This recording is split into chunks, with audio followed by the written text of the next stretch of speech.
Good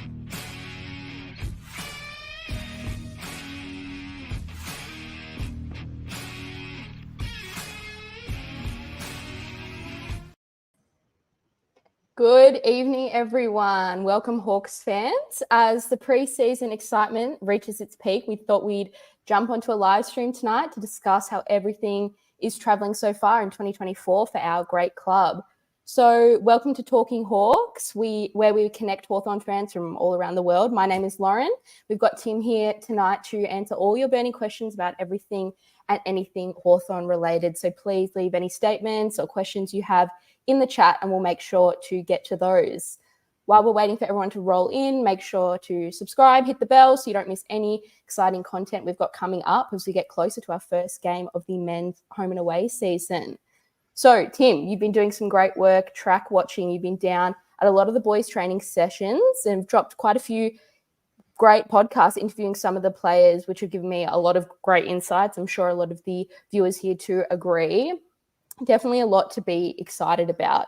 What, in general, are you looking forward to this year for this young group of Hawks? Yeah, it's a fantastic time to be down at training and seeing the boys. I guess the biggest thing that's really stood out so far in this preseason to date, the enthusiasm of the group. And just seeing that every single player, the enthusiasm's up. They're very, very excited to be down at training, which is wonderful to see.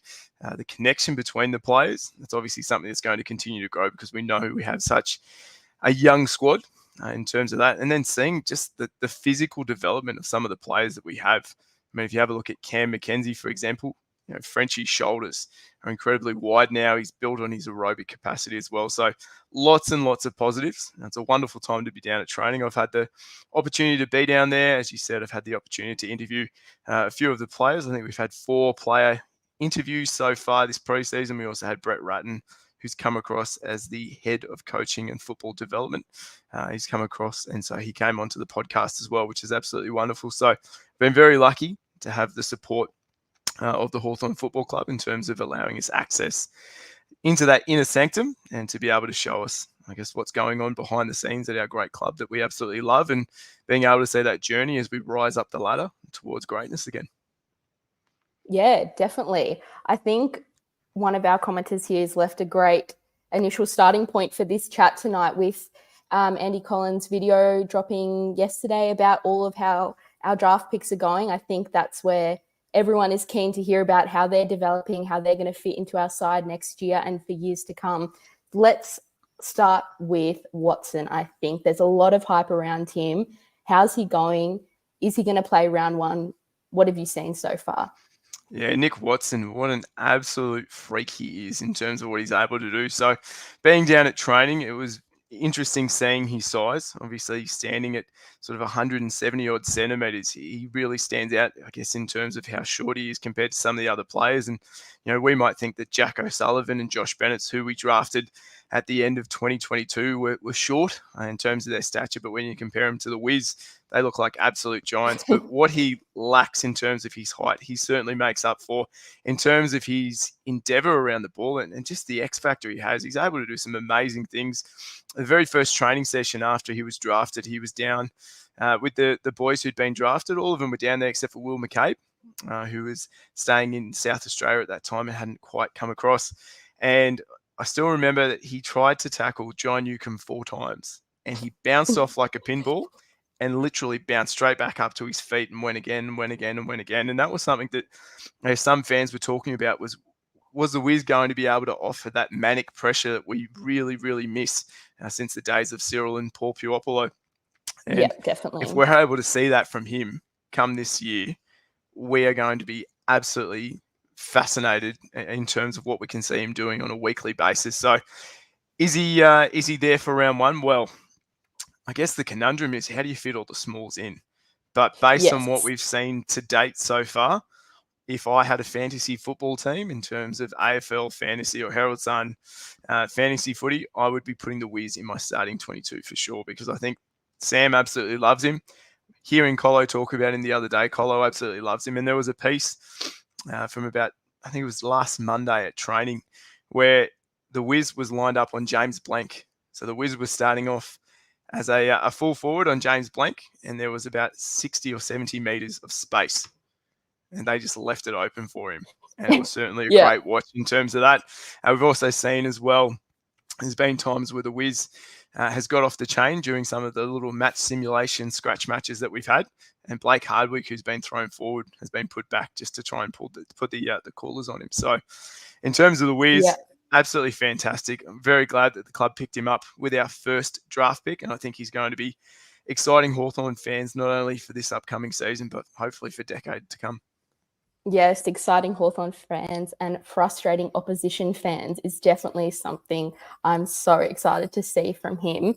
You just dropped Hardwick's name then. I think he's one of those players we all want to hear about as Hawk supporters, because we're all hearing the rumours he's training down forward.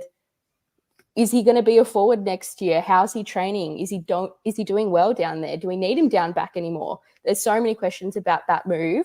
What have you seen down there that's either made you really excited about this move or concerned? Anything?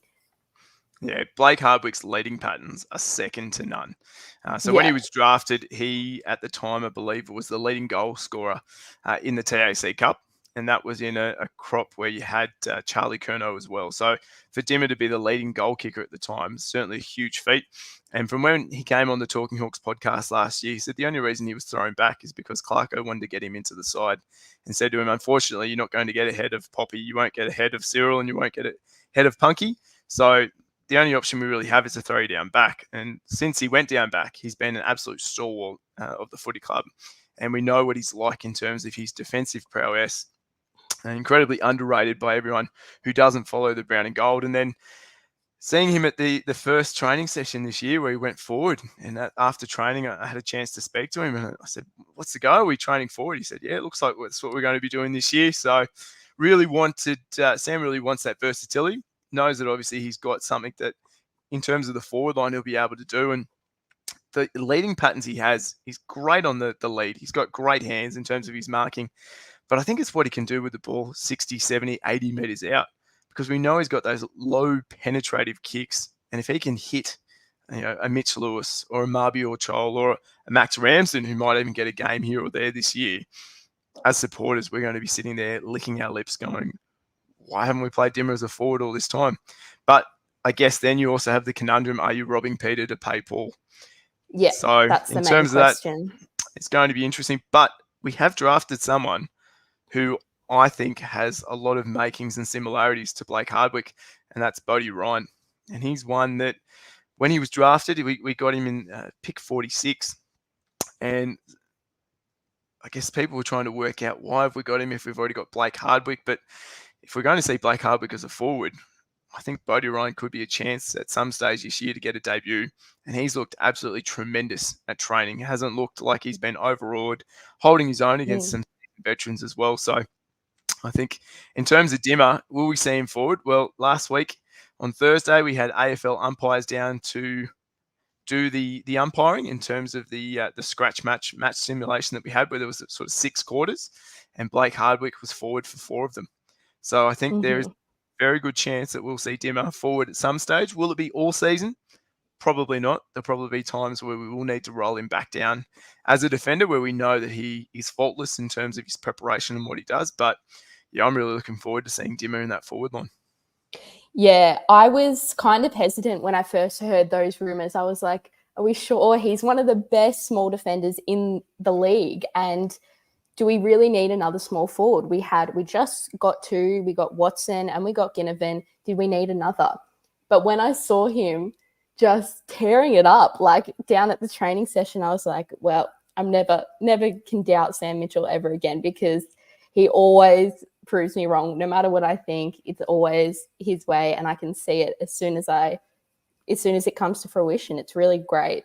And the fact that he will probably still move back, which is good. I think we need that kind of leadership down there as well. That's definitely something we're lacking a little bit down there, with Sicily and Impey are the 2 kind of leaders down there. So I think without Hardwick, they might struggle a little bit here and there. But I think, we can always try something new. And from what I've seen, it's something that will definitely work at some points during this year. So I think another forward line, a new acquisition for the team, is Chol. How's he going? I've been so excited for him. I wanted another strong, tall forward for a very long time now. How's he looking? I know he had a little bit of a stunted preseason where he couldn't join the main sessions as much as he wanted to, but I think now he's up and running. Is that right? That's correct. So he had a PCL injury that he sustained during the VFL Grand Final. So around that final series we was playing for Gold Coast. So in terms of his start to Hawthorn, it has been a bit of a slower start. He wasn't able to join in most of the training sessions before the Christmas break. He was in the rehab group post-Christmas break though. However, he's been back and he's fascinating to watch. Some of the things that he does for a guy who's 6'5", 6'6", 6'7", it's unfathomable in terms of what he's able to do. There was a passage last week where he turned on his left foot, picked the ball up. He was able to dart past Jack Scrimshaw and also darted past Jarman Impey, just in terms of weaving, and then hit a kick that landed on the chest of Blake Hardwick. And you just went, whoa, like, how are you able to do that? I guess one of the biggest things that people talk about when they do talk about Mabior Chol, though, is I guess his laid back attitude. And that's something that'll be fascinating to see as supporters as to whether or not Sam's able to get the best out of him. But on the training track, he's certainly putting in. He's got a wicked sense of humour, and he's able to make himself feel at home around the boys. Last week, they were doing some shots at goal, and Mabior was betting them coffees as to whether or not they'd be able to kick the goals or not. And when Mabior left the track, one of the track watchers said, "How many coffees do they owe you?" And he said, "I won't be buying a coffee for a few months." So he's certainly got a great sense of humour around the club as well. So I think he's going to be one that's going to do tremendous work for Hawthorn. And I think as supporters, we'll definitely love seeing Big Mabior in the brown and gold.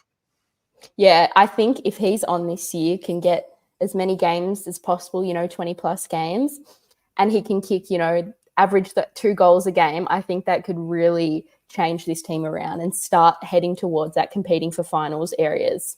From what I've seen, he's also a great kick, like a great trusty shot at goal. He can hit them from just about anywhere. So that's what I'm also looking forward to, is having, another reliable kick down there. Continuing on the forwards, we have Ginnivan, who's come across as well. I know he's a character, that's for sure. There's a lot of rumors and a lot of stuff about him, but from what I've seen, he's bunkering down and looking like he's going to be a really great recruit for us this year. Yeah, absolutely. The Moonee Valley Marvel, as he's known, based on his exploits at Cox Plate Eve. But yeah, look, Guinea's looked absolutely fantastic. I think coming to a club that you supported when you were a child certainly is one of those things that you're playing for the team you love. So you certainly want to be putting in and doing everything you can. Hasn't missed a beat so far this preseason. He did go off the track on Monday with a slight niggle in terms of a small injury, but then was out there yesterday taking shots at goal. So certainly wasn't anything too serious or anything like that to worry about. But he's come across, which is great. But how do you fit them all in? And this, I guess, is the big thing that we're going to have to look at, because you've got Guinea, you've got Punky, you've got the Wiz. Then you've also got guys like Josh Bennett's Jack O'Sullivan, who at times last year were banging down the door at Box Hill, obviously wanting to get games. You've got Sam Butler, who's having an absolute career best preseason. And when he came on the Talking Halks podcast a few weeks ago, he said that this is the first preseason or real preseason he's been able to have because of injuries. And in terms of his running prowess and what he's able to do, how do you fit them all in? And then I guess the next question is when Chad comes back. And, Chad is absolutely flying in terms of his rehabilitation. He's already onto some straight line running, which is great. But how do you fit him in? And that's going to be the fascinating thing, because, I had some people ask, is the 22 going to be set the same each and every week? And I think based on the depth that we have and hopefully how Box Hill's going at the same time, it's going to be very, very tricky to fit them all in. Yeah, that's for sure. I mean, everyone's been making their best 22s, and it's just so impossible to fit them all in when they're fit. It's going to be, I wouldn't want to have that job of creating the team, choosing the team for round one. It sounds like it's going to be a tricky one. I think moving up the ground now to the wings, which is another area that's been highly talked about in Hawthorn spaces recently. who's training on the wings. I know we've heard Amon has moved to the half-back line. Ward is training as an inside mid. Harry Morrison, well, he's still there, but he's only got a year left on his contract. So there's a lot of moving parts in that kind of area at the moment. Is CJ there? I think that's what a lot of people want to know. Fan favourite CJ, is he been training on the wing? Yeah, in terms of the wings, look, there's been 4 players who've sort of been training on the wing and in other positions as well. One was Josh Ward, who you spoke about. Now, Wardy was looking fantastic playing some wing and also a bit of inside mid time during some of the training sessions that we had before Christmas. Post-Christmas, Wardy has had a reduced or a limited amount of training load because currently at the moment, according to him, when we spoke to him down at training last week, he's got a bit of a sore foot. Club hasn't reported anything on it, so hopefully it's nothing too serious. Hopefully it's just deloading him in terms of his training regime, so then that way we can continue to build him up, which we know the club does with players, especially valuable players like Josh Ward, who we know are going to be around the club for a long, long time. So Wardy's been there. We've seen Harry Morrison and also CJ, and there was something fascinating last week before the match simulation where we had the AFL umpires umpiring or officiating the practice.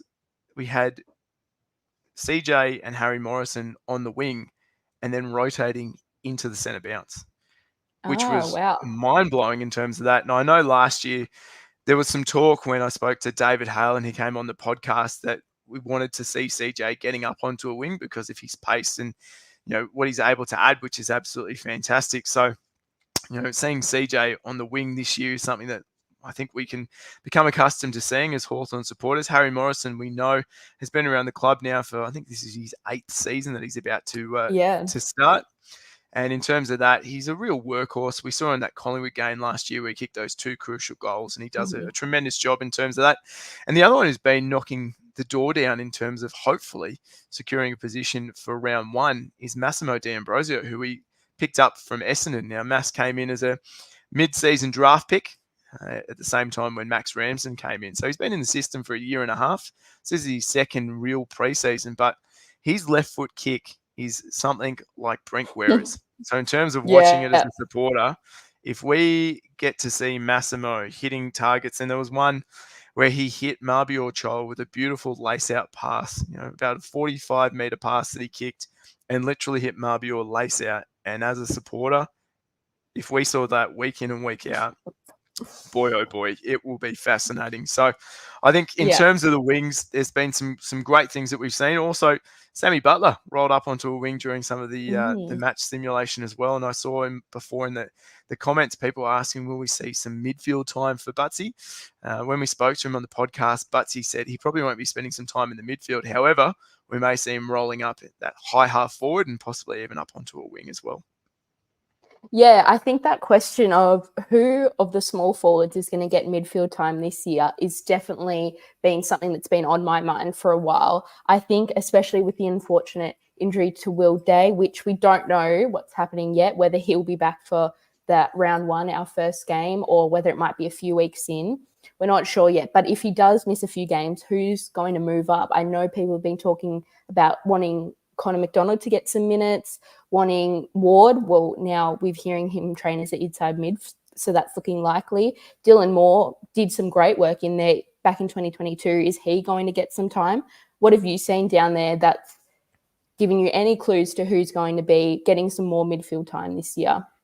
Yeah, look, in terms of some players who've really stood out through that midfield, Cam McKenzie, Frenchie, and also Henry Huswaite, the two of those have looked absolutely tremendous. The amount of time that they have with the ball in hand, the silky, smooth movements that they have. Henry Huswaite, I know that we always see him as a handball first player, but he has got one of the best left foot kicks. He doesn't miss. He doesn't miss. So hopefully we'll see Huss using that left foot kick. And we know that we saw him at the end of last year get a few Guernseys. We saw him come in against Melbourne in the second last game of the season, then against Fremantle in the last game of the season. And I really, really think that we'll see a bit more of Huss. I think we'll see a bit more of Frenchie as well. And then in terms of Connor McDonald, Croc last week during the match simulation, he was actually playing a bit of inside mid-time as well.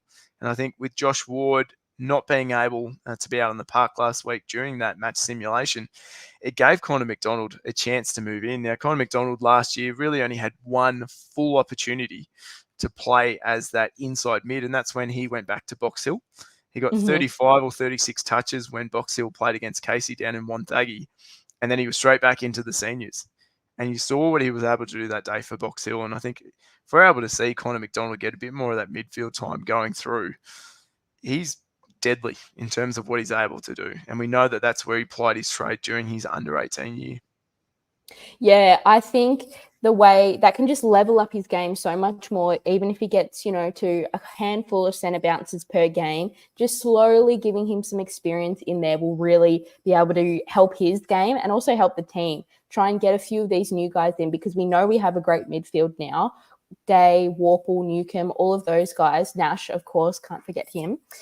Those guys in there, but we need a few more. We can't just have 4 midfielders. We need a few more rolling through there. So getting a few of those younger guys in for a few games per year, Huffsway, I've really liked the look of him. He seems to give off the same energy as kind of Will Day. So when he's out there and he gets the ball, it seems like the world just slows down and he's got all the time in the world. So I think, it'll be really exciting to see how that midfield continues to shape up as we've already seen it improve so much. I think there's still a lot of improvement to come over the next couple of years with all those young blokes that we can blood into that area there. So we've got the midfielders. Let's go to the back line. So we had a few comments about DGB. Is he down the back line? I think that's another question we haven't had the answer to just yet, if we haven't been looking at what's been going on pre-season, because he finished the year as a forward. Now, is he back down at the back? What's going on with him? Yeah, really interesting in terms of Denver. So when he had his exit meeting last year, he was told that this year he'd be playing as a forward. And then during the trade period, we bring in Mabior Chol and Jack Gunston. So when Denver came back from the little break that they had for the start of preseason, was told you'll be going down back. What the club is really hoping to be able to do is to be able to turn DGB into that swingman.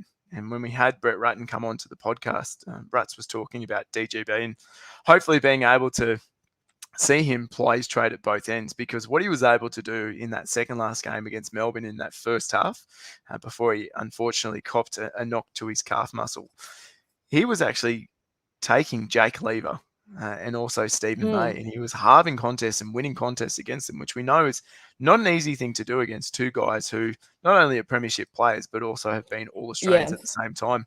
So DGB has been training as a back. So he's been training as a key back alongside Jack Scrimshaw. We've seen Jai Sarong. We've also seen James Blank as well. So Sam Frost. So we've got about 5 or 6 who've been training as key backs. Now, obviously, a key back might be a full back, it might be a centre half back, or it could be that third tall where we know someone like James Sisley is able to do a tremendous job.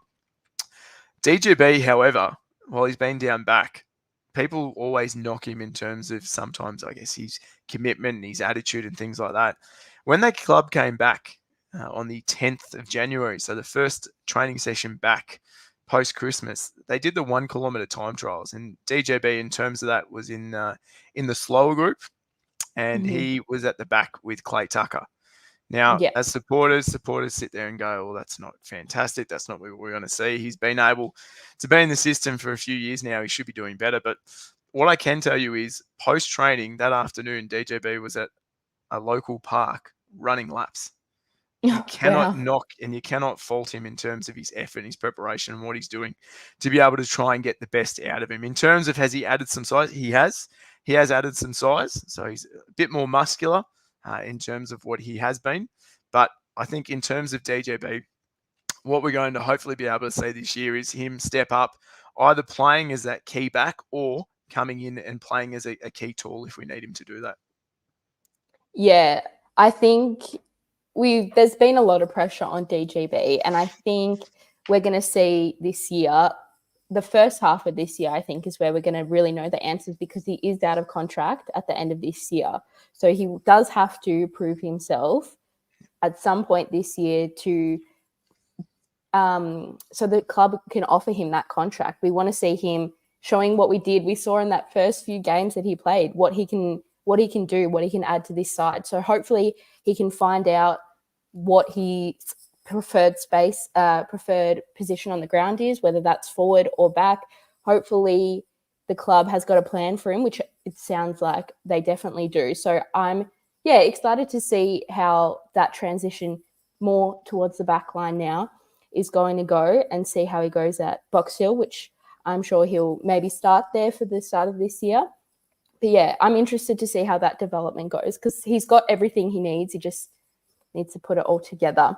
I think another person we want to talk about in that backline is Scrimshaw, which you had a great chat with, I think, a month or so ago. And yeah, he said he's been training with the Keys. What's his preseason been like? Yeah, look, Scrim has had a faultless preseason. 7th preseason that he's had so far. He's been knocking off personal bests in terms of his running ability, which is absolutely fantastic. That's what we want to see from him. And he knows that at the end of last year, he sort of got to kick up the backside from Sam, because he was playing at Box Hill. Sam knows he's incredibly talented. And one of the press conferences last year that I was lucky enough to attend, Sam spoke about Jack Scrimshaw and said, Scrim has all the talent in the world, but it's up to him now to understand that talent will only get you so far. And in terms of that, that's something that Peter Birch has also been working with Scrim on, in terms of making sure that he's getting the best out of himself and what he can do. Scrim will, at this stage, more than likely be playing as a key tool. So we're probably looking at seeing Jack Scrimshaw playing as that centre-half back, and people go, but he's got such a great penetrative kick and he's great at setting up plays and all the rest of it. But what I'll tell people to do is go back, and I believe it was 2019, the last game of 2019, we took on West Coast over at Optus Stadium, and Jack Scrimshaw took a one-handed mark in front of Liam Ryan, who had gone up for a huge leap. And you just watch Scrim at the time being able to take marks like that, and you think, if you can play as a key tool, centre-half back, out-body, outwork, out-read your opponent, he's going to be able to still set up plays. He's still going to be able to get the ball and be able to use it. And I think that's something that we're really looking forward to seeing from Scrim this year. And if you're getting personal bests in your 7th preseason, well, maybe the penny's dropped, and maybe we're really going to be able to see Scrim making the most of not only his potential, but being able to show us that, he said early last year when we interviewed him that he didn't see himself as a leader. Well, if you're knocking off personal best and you're showing these young guys this is what you need to do to continue to improve, well, maybe we're going to see Scrim not in that leadership group as such, but as a leader around the club. Yeah, definitely. I, for one, was very confused when he was left out of the side, because I saw all the assets he had. Great kick, strong body, tall, and I was just confused to why he wasn't in there. But I think as we learned slowly throughout the season what was going on there, it made sense. And I'm excited to see full power Scrim starting next year. I think he's a really key asset to this side. And I think we saw a bit of him working as that kind of second tool in the last few rounds of last season. So I think, and it looked good. I really enjoyed that, how he was playing then. And I think another preseason of that is going to be great for him. Another just before you go on, I just saw in the comments someone said, how tall is Jack Scrimshaw? So Scrimmer is 194 centimeters. So it's he's 1 centimeter shorter than DGB. So in terms of that height, there's not much difference there. Then I think Jai Sarong is a pretty similar height as well. So all three of them are around that same height, where they're not huge in terms of height, but we know that Scrim's got great ability to be able to take marks. So that's it's certainly going to hold him instead if he is played as that key tool. Yeah, he's a bit deceptively tall because he played as that halfback most of his career so far. So yeah, we haven't seen him use his height as one of his strengths yet. But you did read my mind. I was about to go into Jai Sarong and say, what is he doing? He moved towards the back line last year, I think. So he's been playing there, and that seems pretty permanent now, don't you think? Yeah, so with Jai Sarong, it's he had his pericarditis, which was the heart concerns that he had, where he had some time off from the club. He came back at Box Hill, played one game in the forward line, and then Andy Collins he talks about it as almost like a horse, a racehorse that's put over the hurdles just to give him something different. And that was what was thought in terms of Jai post the pericarditis. let's try him in a different spot. Let's get him thinking about something differently. So he went down back and he has plied his trade down there. We saw him come in and he played at the end of the season, played the last 2 games at the end of the season, and he actually looked really good playing as that key defender type. So he's probably more of a hybrid in terms of his size. Like, he's not a big hulking defender, but he's certainly able to read the ball. He's able to mark. He's able to get his opponent under the ball, which is what we know that key backs need to do. But I guess the thing that really stands Jai Sarong out from the other key backs that we have at the club is during the running sessions, Jai Sarong was in Group A for the 1 kilometre time trial. Now, what's Group A? Group A is Josh Weddle, Connor McDonald, Sam Butler, Dylan Moore. We're talking like the creme de la creme in terms of the runners at Hawthorn, the people who are, these fantastic, fantastic athletes. Jai Sarong was with them, and he held his own in that group. He didn't beat Weddle. There's no way he was going to beat Weds, but that's a tough ask. Exactly, but he held his own in that group. So in terms of that, something that certainly stands Jai Sarong apart from the others. Yeah, for sure. I think, he's definitely a promising young guy, and I think he's also on his last year of his contract. So that's another guy we're going to have to see really push himself to get into that side this year, to see what he's made of and see if they will offer him another contract this year. But I think, he's got a lot of those foundational skills that you need at that age to really boost you up. And it definitely could be his year this year. Next, can't believe it's taken this long for us to talk about him, but Josh Weddle. We had the Kane Corns SEN show today where he said he could be one of the best players in the competition in a few years. How is he training? I'm sure he's training the house down. From what I've heard, it's been unbelievable. What's up with him? Where is he training at the moment? What position? Yeah, so Weds has been playing or training in that half back line, but with a license to run. And that license to run is going to turn into a license to thrill for all supporters of the brown and gold. He looks fantastic on the fly. There was a couple of passages last week where he took off from halfback, got the ball, handballed it, and he was off to the races. Next thing you know, he has the ball up on the wing and he's kicking it into the forward line. It's like, whoa, how good is that? And then there were other times where he had the ball, he handballed, he ran forward, there was a turnover. He was still able to get back and to be able to defend and to be able to make sure his opponent didn't get the ball. And you thought, whoa, that's fantastic. One thing that is really fascinating to watch, he doesn't complete all of the running sessions. So there are times where the club moves him out. So they might be doing, 150, 200 meter sprints. And you'll see Josh Weddle on the sideline running around the boundary. And when I asked him after training last Thursday why they were doing that, it's basically to keep him fresh. Yeah. They are trying to help in terms of making sure he doesn't overload himself with that workload, because he is a fitness freak. He's an aerobic animal in terms of what he's able to do. And this is all in his second preseason. So imagine what he's going to be like after 5 years.